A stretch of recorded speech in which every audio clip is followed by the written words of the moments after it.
So kom ons gaan saam lees uit Jeremia 32. Jeremia 32. Ek gaan nie die hele hoofstuk lees nie. Ek gaan so gedeelte lees en dan so gedeelte oorslaan en weer 'n gedeelte lees, oorslaan, gedeelte lees. Anders te gaan julle tot 12 uur sit. As ons julle Jeremia 32 gaan lees. So, maar besonderse gedeelte. Ek dink jy gaan die kruks van die saak hê oor die gedeeltes wat ek gaan lees. Dit is die woord wat van die Here tot Jeremia gekom het in die 10de regeringsjaar van Sedekia, koning van Juda.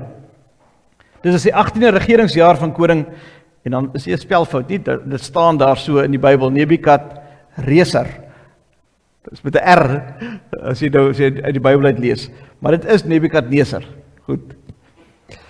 Dis dieselfde mens, maar hier staan dit Reser. So, ek wil net sê, ek is spelling, kyk as dit ding verkeerd gespel is, dan staan dit my sommer so uit. So, ek wil net sê, dis 'n spelfout.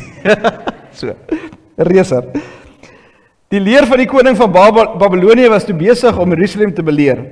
Die profeet Jeremia was ingeperk in die binnehof van die wagte se kwartiere, wat in die koninklike paleis van Juda was. Want koning Sedekia van Juda het hom daar ingeperk deur te sê: "Waarom hou jy aan profeteer en sê, so sê die Here?" So is nou die koning Sedekia sê dit nou vir Jeremia. Hy is baie vies vir Jeremia. Hy sê, jou aan profeteer en jy sê, so sê die Here: "Kyk, ek gaan hierdie stad oorgee in die hand van die koning van Babylonië. Hy sal dit inneem." En dan sê Jeremia dit vir Sedekia. Hy sê, "En Sedekia, koning van Juda, sal nie vrykom in die hand van die Galdeërs nie, maar sal beslis oorgegee word in die hand van die koning van Babylonië. En hy sal van aangesig tot aangesig met hom praat en hom in die oë moet kyk. En hy sal Sedekia na Babel neem, en hy sal daar bly totdat ek, die Here, aan hom aandag gee," is die uitspraak van die Here. "As julle teen die Galdeërs veg, sal julle nie sukses behaal nie." Jeremia het gesê, "Die woord van die Here het tot my gekom. Kyk, Hanamel, seun van jou oom Salom, is op pad na jou toe om te sê, koop vir jou my stuk grond wat in Anatot is, want jy het die reg om dit te koop volgens die loskoopreg.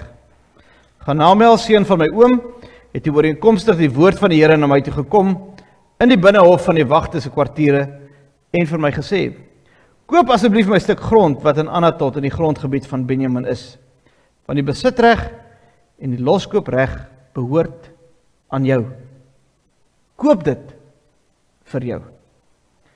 Ek het toe geweet dat dit die woord van die Here was, en ek het die stuk grond wat in Anatot is, by Hanamel, seun van my oom, gekoop. Ek het die silwer vir hom afgeweeg 17 sikkel silwer.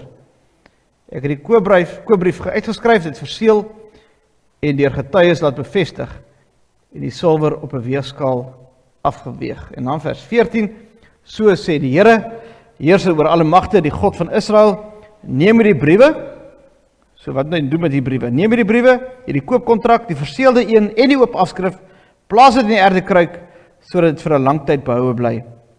Want so sê die Here, heerser oor alle magte, die God van Israel, daar sal weer huise, landerye en wingerde in hierdie land gekoop word.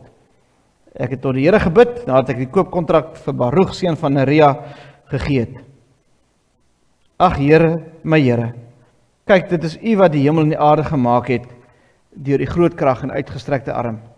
Niks is vir U onmoontlik nie.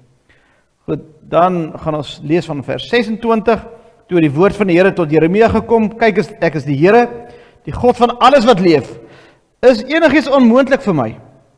Daarom so sê die Here, kyk, ek gaan hierdie stad oorgee in die hand van die Galdeërs, in die hand van Nebukadreser, die koning van Babylonië, en hy sal dit inneem. En dan die laaste gedeelte wat ek wil lees van vers 37 tot 40. Kyk, ek gaan hulle bymekaar maak, dis God wat praat. Kyk, ek gaan hulle bymekaar maak uit al die lande waarin ek hulle verdryf het in my toorn, my woede en in velgrimmigheid. Ek sal hulle na hierdie plek toe terugbring en hulle veilig laat woon. Hulle sal vir my volk wees en ek sal vir hulle God wees. Hoor julle verbondstaal? Ek sal aan hulle eensgesinde harte gee en een pad, sodat hulle altyd vir my ontzag sal hê, tot hulle eie beswil en die van hulle kinders na hulle. Ek sal 'n ewige verbond met hulle sluit. Ek sal my nooit daarvan weerhou om aan hulle goed te doen nie, en ek sal ontzag vir my in hulle harte gee, sodat hulle nie van my af sal wegdraai nie. Ek lees tot sover.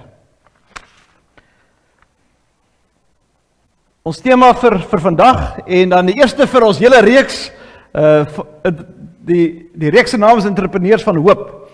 Ons fokus is vandag, Entrepreneurs van Hoop sien geleenthede. Sien geleenthede. Ons leef in 'n tyd waar mense baie keer eerder probleme sien as moontlikhede. En ons sê dit vir mekaar om die braaivleisvure en by 'n koffiewinkel en jy lees dit op WhatsApps waar mense sê, die land gaan agteruit. Nou, dit is nie verkeerd nie, dit is waar, maar hulle sê dit vir mekaar, die land gaan agteruit. Daar's slaggate. Daar's mense wat deesdae swem in slaggate en in roeibootjies ry in slaggate, maar laat dit daar. Ons praat nie verder nie. Daar's misdaad. Die weermag word hier na die bende getuisterde gebiede toe gestuur, maar nog steeds is daar nou die dag 5 bendelede op een dag doodgeskiet. En ons sê dit vir mekaar, dis feite, dis nie dat dit nie waar is nie. Maar ons fokus so baie keer op die negatiewe goed. Werkloosheid. Dat ons later self so negatief raak, dat ons later self mismoedig raak, dat ons later self wanhoopig voel, dat ons self opgee om te droom. Dat ons soms sê, is nie meer die moeite werd om hier te bly nie.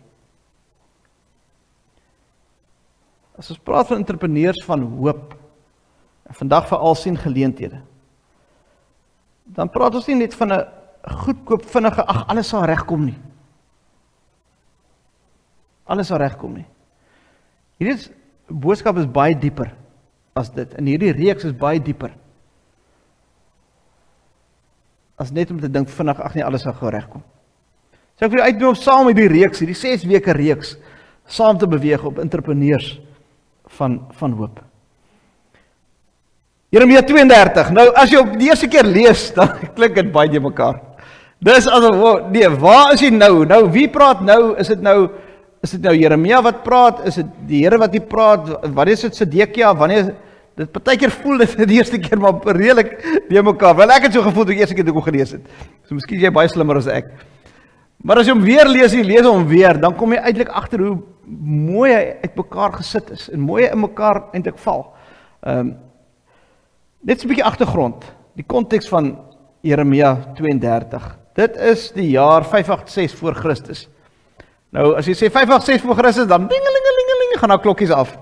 Nou, dis die tyd waar die volk in ballingskap ingelei. So dit was juis hier, die moment, waar die volk in ballingskap ingeneem is. Juda.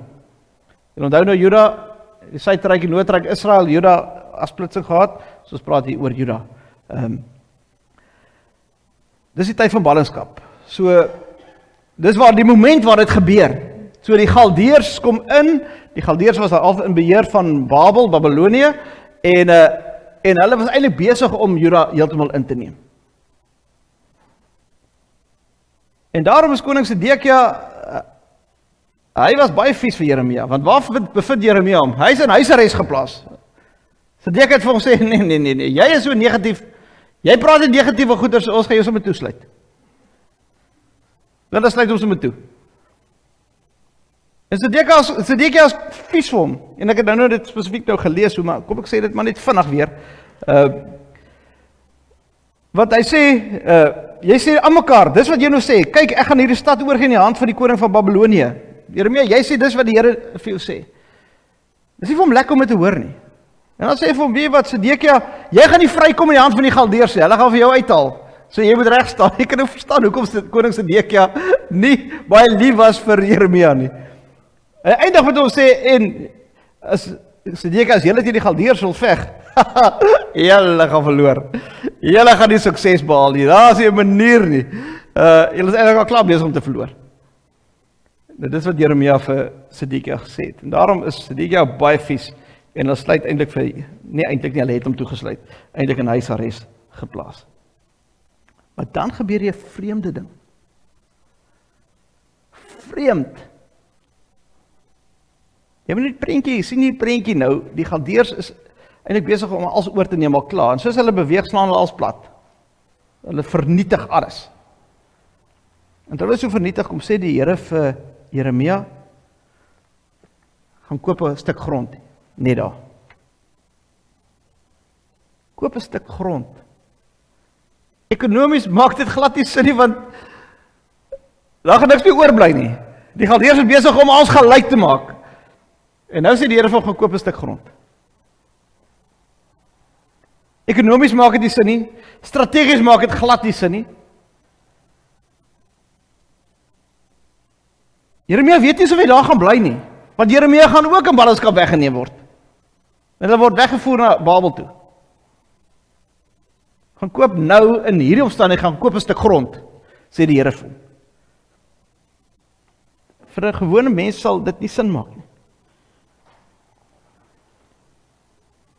In elk geval, as jy nou klomp geld gaan betaal en jou land word weggeneem, is nou die grondeindings, hulle eie wet wat hulle daar gehad het, hulle vat die grond weg, dan besit jy nie meer die grond nie. Maar jy weet dit gaan gebeur, maar nou koop jy die grond. Maar jy weet jy gaan eintlik môre nie meer die grond besit nie. Het gaan weg wees. Verstaan, wat is die krisis hier? En Jeremia sê is reg. Ek gaan die grond koop. In die donkerste uur, in die moeilikste uur, gaan koop hy die grond. Vers 7 sê dit vir ons. God gee 'n vreemde opdrag. Gaan koop vir jou my stuk grond wat in Anatot is. Hy investeer in 'n toekoms wat hy miskien nooit eens kan hê nie. Niemand van ons sal so 'n belegging maak nie. Gaan nie 'n belegging maak en eintlik is die moontlikheid dat en die risiko is verskriklik groot dat ek eintlik al my geld gaan verloor nie. Want ek gaan die grond verloor, dan gaan ek my geld ook verloor. So ek verloor sommer beide, my geld en die grond. Maar hy gaan koop die grond. Hy teken die kontrak en dan is al 'n lang stuk wat geskryf is, nou nie als gelees oor hoe die kontrak hanteer moet word en dan sê hulle van bære hom baie veilig in 'n erge plek hê. Hulle sê daar stuk 32 hier vers 13, vers 14. Neem die briewe, hierdie koopkontrak, verseelde een en 'n afskrif, sit in 'n erdekruik, so het vir lang tyd behoue bly. Hoekom sê die Here dit? Lang tyd behoue bly, want hy sê vir my, ek gaan weer alles herstel. Ek kom weer. En ek gaan kom regmaak wat skeef geloop het. So, gaan koop hierdie grond, maar vertrou my. Dit lyk nou donker, dit lyk nou duisternis hier. Maar vertrou my. Ek gaan vir jou help. U is my God, het ons nou gesing. Dit is eintlik maar Jeremia 32, U is my God, wat ons gesing het. Dit sê, in donker tye is die Here eintlik besig alreeds met jou. Dit is waar jy self nou beleef nie. Maar in donker tye sê die Here, kom help ek vir jou. Waar mense probleem sien, sien God iets anderste. Miskien net gou sê oor vers 25. Jeremia het dit als geweet. So sê dat Jeremia nou naïef was nie. Hy sê vers 25 lees, jy moet die uitroeptekens lees ook daar. Hy sê, maar my Here, het vir my gesê, koop vir jou die stuk grond met silwer en kry getuies, 'n uitroepteken. En dan sê hy, maar die stad is reeds oorgegee in die hand van die Galdeërs. Here, ek verstaan nie lekker hier nie, maar oké, Here, ek gaan dit doen. Maar ek wil net sê, Here, ek weet wat hier gebeur, ek is nie blind nie, ek lees Twitter, ek lees X, ek lees Facebook, ek lees alles, ek weet wat hier gebeur. Ek kyk Sky News, Here, ek weet wat gebeur. Ek weet, die stad is reeds oorgegee in die hand van die Galdeërs, maar ek sal dit doen. Want U vra dit vir my. Ek vertrou die Here. So Jeremia sien verder as die krisis. Hy sien God se toekoms raak binne die probleem. Sedekia en die volk natuurlik nie die krisis sien wat nie op hande is. 'n Entrepreneur van hoop kan verder kyk, kan dieper kyk, kan God raak sien en geleenthede sien binne die krisis. Wat doen 'n entrepreneur van hoop? Kom ons raak prakties. Entrepreneur van hoop doen 3 goed. Eerste plek, luister hy na wat God sê. En dis wat Jeremia gedoen het. Hy het geluister wat die Here sê en hy het die boodskap van die Here gegee. So, ek het nou gesê, dis iemand wat weet wat aangaan in die wêreld. Hy het geweet presies wat aangaan, hy het geweet vir die Galdeërs wat inneem, hy het geweet van alles, maar hy reageer nie op die koerantopskrifte nie. Hy gaan hoor by God. Hy gaan vra, wat sê die Here vir my? Al gebeur hierdie omstandighede om my, in ons omstandighede ook, ek weet nie wat in die omstandighede gebeur nie, maar die eerste plek is wat ek en jy moet gaan doen, is gaan vra, wat sê die Here vir my? Wat sê die Here vir my omstandighede? Miskien moet ek 10, 20 of 30 minute gaan stil raak voor die Here. Here, wat sê U vir my in hierdie omstandighede? Want as jy na die wêreld luister, gaan jy moedeloos raak. As jy na die wêreld luister, gaan jy wanhoopig wees. As jy na God gaan luister, gaan daar moontlik wede wees. As jy God luister, is daar geleenthede wat die Here vir jou sê binne 'n moeilike situasie. Ons moet luister, en as ons geluister wat die Here sê, dan gaan ons op 'n ander manier begin kyk. Dan sien ons anders. Want ek reageer van wat God sê, nie van wat die wêreld sê nie. Ek reageer op dit wat God sê. Anders sien 'n beleerde stad. Die hele volk sien 'n beleerde stad. Jeremia sien geleenthede. Vers 17, vers 27 sê, altyd niks is vir God onmoontlik. Jy gaan lees daai 2 verse, vers 17 en 27. En dan hou ek vas aan wat die Here vir my sê, dan kyk ek anders na die probleem. Dan kyk ek anders na my krisis, wat ek het. Dan kyk ek van 'n ander hoek af. Dan kyk ek vanuit my verhouding met die Here.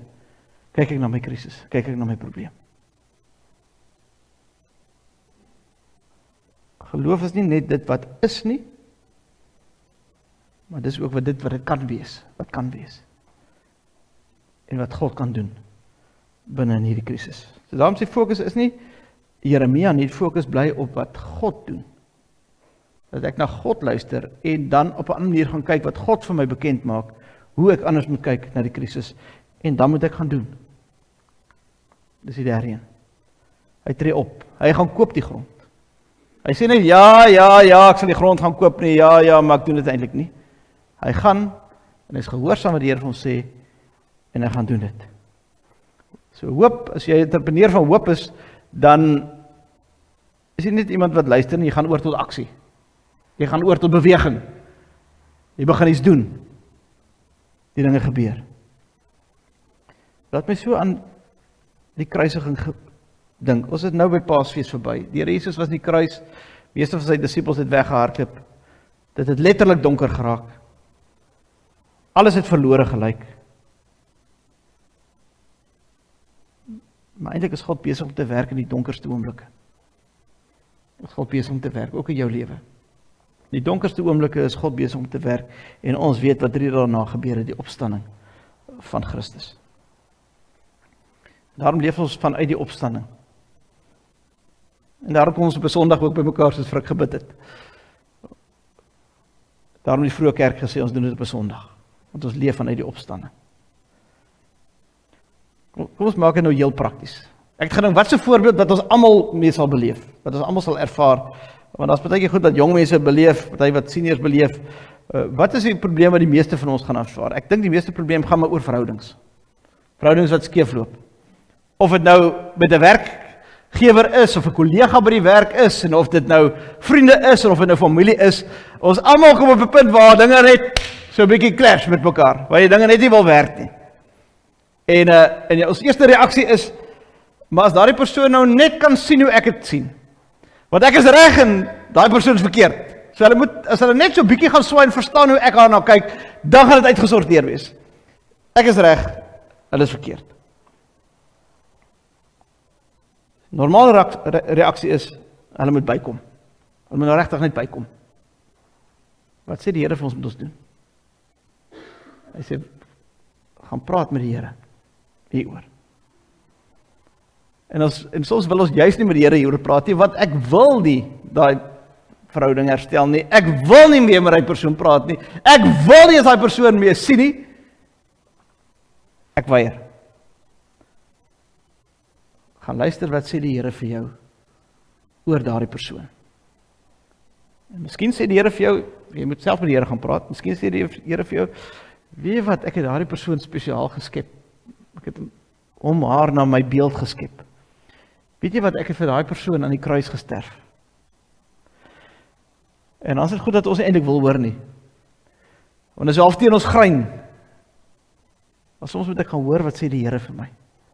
En dan gaan ek anders te kyk daarna, op 'n ander manier na die persoon kyk. Dis die tweede een, ek sien anders. En miskien gaan ek so 'n bietjie begin dink oor daardie persoon, en gaan sê, maar wat lê agter die persoon se optrede? Miskien is dit seer kry. Miskien is dit wat agter die persoon se optrede lê, miskien 'n onsekerheid, of miskien 'n vrees. Of miskien sê die Here vir jou, jong, miskien gaan die lewe nie oor reg of verkeerd nie, maar ook oor herstel van verhoudings. Ek weet nie, jy moet met die Here praat daaroor. Want ons kan so wel reg wees, en reg wees, en reg wees, dat dit verhoudings verseer. Soms is daar maar ook verskillende perspektiewe op iets. Ek weet nie, praat met die Here daaroor. En dan roep die Here vir ons om te gaan doen. Om tot aksie oor te gaan. Om miskien anders te gaan bid. Miskien roep die Here jou op om 'n boodskap te stuur. Miskien sê die Here vir jou, gaan drink 'n koppie koffie saam met die persoon. Miskien sê die Here vir jou, onthou net jou toon as jy gaan praat. Wees versigtig hoe jy dinge sê. Die Here vir jou sê nie, as jy gaan sit, onthou, praat met respek met die mense.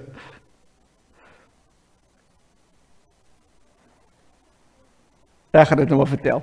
Ek wou dit nou nie vertel nie, maar ek gaan dit nou vertel. Mense, ek in binnelandse sake is nie vriende nie.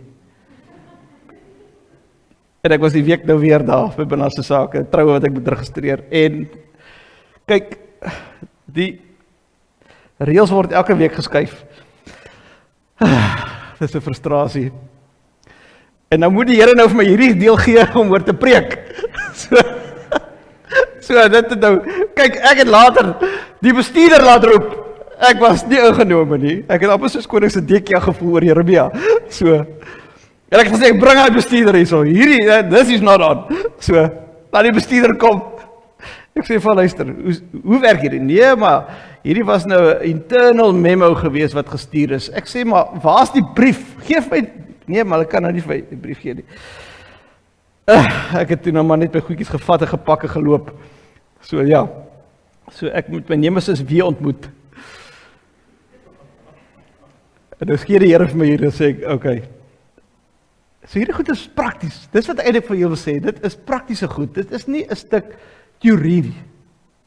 Ek moet maar gaan sit, luister, wat sê die Here oor die persoon wat nou daar sit? Wat ek nou al 2-3 keer normale probleempie mee gehad het. En die Here het eintlik spesiaal geskep. En ek glo daar's goed wat agter lê. Ek weet eintlik wat dit is nie, maar ek glo daar's maar om op 'n ander manier na te kyk. En miskien moet ek maar volgens lag maar ou KitKat saamvat en sê, take a KitKat. En vir die persoon bid, verstaan jy dat die goed is prakties? Dis nie 'n klomp teorie nie. Almal van ons twee maar met goed. Almal van ons. Maar die Here roep ons om entrepreneurs van hoop te wees. Die Here roep my om eintlik in sy binnelandse sake stap, is ek amper 'n ambassadeur vir hom. Ek moet hierdie eintlik nou sien as 'n geleentheid. En nie as, gaan daar weer binnelandse sake doen nie. Ek doen net in my lewe, om te sê, dis praktiese goed. Dis goed wat jy kan toepas in jou lewe. Ek sien uit na hierdie 6 weke. Mag die Here vir julle seën in dit wat jy persoonlik gaan beleef met hierdie boekie. Mag die Here so by elkeen van ons wees. Amen. Kom ons bid saam. Here, dankie vir u woord. Dankie dat ons uit die woord uit Jeremia uit 32 ook soveel kan leer oor partykeer donker goed in ons lewens. Moeilike goeders wat gebeur in ons lewens. En Here, dat u vir ons soms help om lig te bring in moeilike omstandighede. En die lig is u, Here. U is die lig en ons is net die ligdraers. Maar Here, help vir ons om dieper te kyk om anders te gaan kyk. Nadat ons by U gehoor het wat U vir ons sê. En mag ons dan dit gaan doen. Nie net besef, ja, ons moet anders kyk nie, maar laat dit tot aksie ook oorgaan. Help ons Here om dit te doen, ons bid dit in U naam. Amen.